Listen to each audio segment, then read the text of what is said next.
Police प्रशासन और आम जनता के बीच जो समन्वय की लोग बात करते हैं, वो कभी-कभी हालात के बीच जुदा हो जाते हैं। पुलिस और भीड़ के बीच हिंसक झड़प आपने आए दिन सुनी होगी।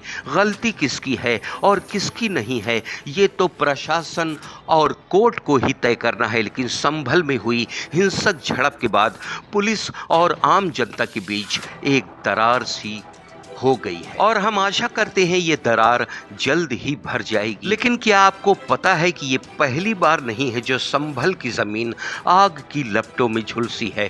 ठीक 48 साल पहले भी संभल जिला ऐसे ही सुलग रहा था, जिसे संभालने के लिए खुद तत्कालीन मुख्यमंत्री को इस जमीन पर उतरना पड़ा था। तो चलिए आपको पूरी कहानी विस्तार से बताते हैं।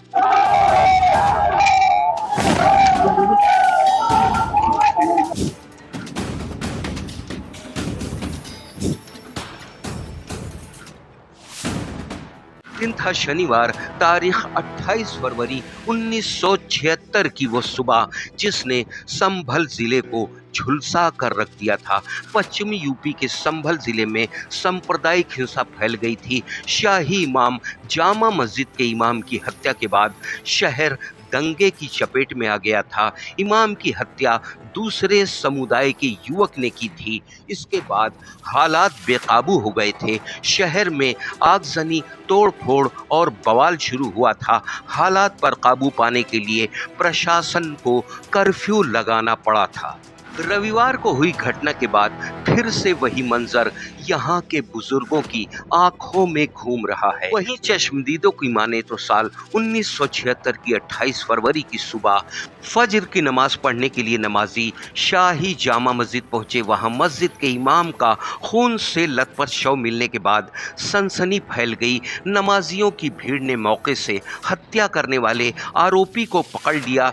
वह दूसरे समुदाय से था। इसके बाद लोग भड़क गए और बवाल हो गया। कुछ ही देर में ये खबर पूरे संभल में फैल गई। घटना के बाद शहर में दंगा शुरू हो गया।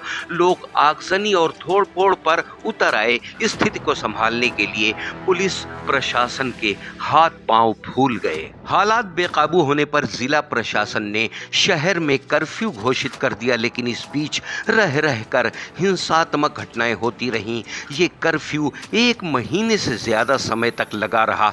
तत्कालीन मुख्यमंत्री राम नरेश यादव खुद हालात को संभालने के लिए संभल पहुंचे। उन्होंने लोगों से अमन और चैन कायम करने की अपील की और दोषियों पर सख्त कार्रवाई करने का आश्वासन दिया।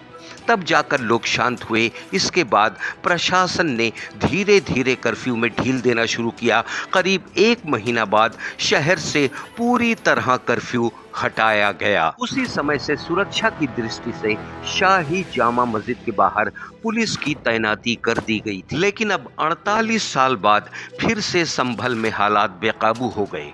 फिलहाल द लीडर हिंदी लोगों से अपील करता है कि लोग शांति बनाए रखें। फिलहाल संभल का मामला इस तरह से तूल पकड़ता नजर आ रहा है कि अब शायद संसद के सत्र के दौरान भी हंगामा देखने को मिल सकता है।